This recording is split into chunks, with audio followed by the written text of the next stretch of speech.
Chapter 119. The girl in his memory. 30,000 feet in the air. Su Jingting closed his eyes to rest. There was a new word in this world called rebirth. And there was an old saying called daydreaming. He did not know if he was reborn or if he was dreaming. He had a dream that was like a memory. In the dream, he fell in love with Jia Yishan at first sight, that he watched her fall for Lin Cheng's. He had used many methods to protect her, but he still could not prevent her from being harmed by Lin Cheng's and Tan Xiaoling. To think that he had been successful all his life, and he could not protect a woman. What was the use of having the endless wealth of F Group and the lifeline of the entire family? After waking up from the dream, he returned to the time before he met her. He continued to hide his name in the entertainment industry and quietly waited for her to appear. As long as she appeared, it would prove that they were fated. He would never let go of her hand again. Even if he had to take her by force, he would take her away from Lin Cheng's. That day, at Shi Ying's lecture hall, as soon as he stood on the podium, he saw that familiar figure. She sat obediently with a smile on her face. He thought he was seeing things. He could even feel his palms sweating. It was her. She was here. The love he had been waiting for had arrived.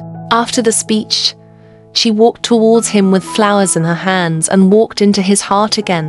The girl in his memory was still the same as he liked her. After they got off the plane, Assistant Sun was already waiting for them to pick them up. Su Jingting got into the car and went straight to the meeting.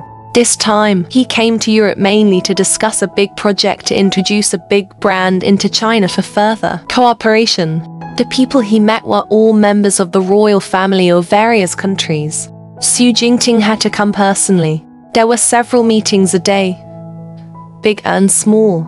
Su Jingting only knew that he was in a meeting now, that he did not know where he would be in the next moment. After 3 meetings, Su Jingting finally finished his work and leaned back in the car to rest.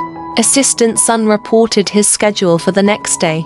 After the report, he couldn't help but gossip. President Su, did you see Miss Xia when you returned to the country? Is Miss Xia alright? Miss Xia's best friend had personally sent the news of Miss Xia's blind date to his phone. With President Su's temper, he didn't dare to stay for a moment and immediately showed him the contents of the message. However, President Su asked him to book a flight back to China immediately and went to look for her personal lie. Assistant Sun's words successfully reminded Su Jingting that he still had a lot of things to do. It seems that the lesson I taught Lin Cheng's last time wasn't enough. Assistant Sun understood what Su Jingting meant. Last time, it was just a small lesson. It seems that Lin Cheng's is not smart enough to see it. Why don't we make it bigger this time? Su Jingting tacitly agreed to the decision. Assistant Sun saw that he did not seem very satisfied. Based on his many years of experience as Su Jingting's subordinate, he could guess that Su Jingting was not very satisfied with just teaching Lin Cheng's a lesson. His mind spun quickly and he had another plan. President Su, I think it's a good thing for an unmarried man and woman to be pursued. Besides, Miss Xia is beautiful and generous. If someone likes her, it indirectly proves that President Su has good taste. Just like President Su, you have thousands of fans. You can understand that Miss Xia has admirers, right? Since you have feelings for her, you can just say it openly. I believe Miss Xia will also reject the other party. After all, with such an outstanding boyfriend like you, no one else will be able to enter her eyes. President Su, don't you always reject passionate fans? However, Lin Cheng's admiration and pursuit are not very kind.